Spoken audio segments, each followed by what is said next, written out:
mudana madaxweyne adiga iyo dowladda galmudug iyo shacab weynaha reer koonfur galbeed waxaan leenahay marka hore ramadaan kariim. mudana madaxweyne aad iyo aad baan kaga mahad celinaynaa soo dhoweynta qiimaha badan aadka u diiran walaalnimada iyo kalsoonida gaarka ah ay ku jirto ka muuqato. waa ku nimid waa kusoo talagalnay waana ku soconnay aad iyo aad baan mar labaad mar saddexaad ku mahad celinaynaa. intaas kadib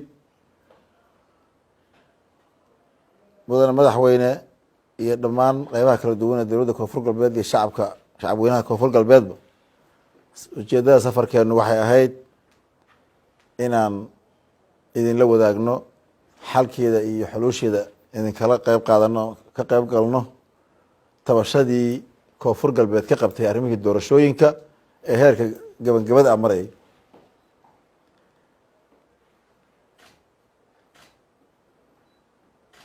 waxaan rabnaa marka hore wax walba waxay la eg yihiinba oo madaxweyne reer koonfur galbeed ay tabteen inaan dhiraahno reer koonfur galbeed guud ahaan raalli ka ahaada. waxaana leenahay wax kasta oo aan wixii saxda ha ahayn oo tabashadaasi ay ku salaysan tahay waa la xalinaya insha allah. xalkeedaan u socona annagoo la kaashanayna madaxweynaha iyo dowladda koonfur galbeed iyo shacabka reer koonfur galbeed iyo waxgaradka soomaaliyeed iyo mas-uuliyiinta soomaaliyeed.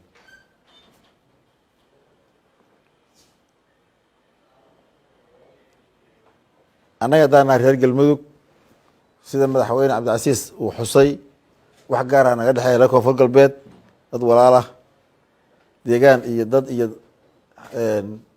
iskaashi iyo saaxiibtinimo gaar ka dhexaysaana. runtii madaxweyne cabdicasiis wuxuu door shariifa ka soo qaatay doorashooyinka dalka muddadii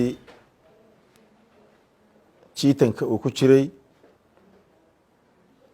xalka loo raadinayay doorashooyinka dalka.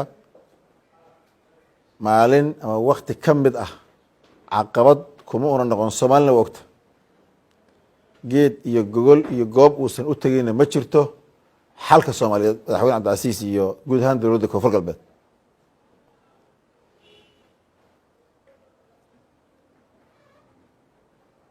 wuxuu ahaa saad og tihiin annaga intaasoo goglood ayaan dhignay danaa reer galmudug madaxweyne cabdicasiis iyo reer koonfur galbeed tiir dhexaad ay u ahaayeen isku jiidka maslaxada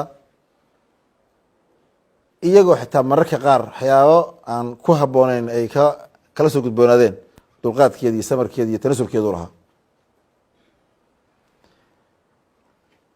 maantana waan hubnaa waxaan wanaag iyo inay doorashadii si wanaagsan noogu dhacdo soomaalina aysan kala meesha hadda ay joogto waxba uga xumaan waxaan ahayn madaxweynaha iyo reer koonfur galbeed waa uma taagna. saas darteed haddii warar aan dadka qaarkiis ama dee aan dad ahayn iyagoo cidna mas-uul markaas ka turjumaya ay soo socdaan ama meelaha qaarkood laga maqlo haddii wax soomaaliya u dhahana maahan wax reer koonfur galbeed qabtana maaha.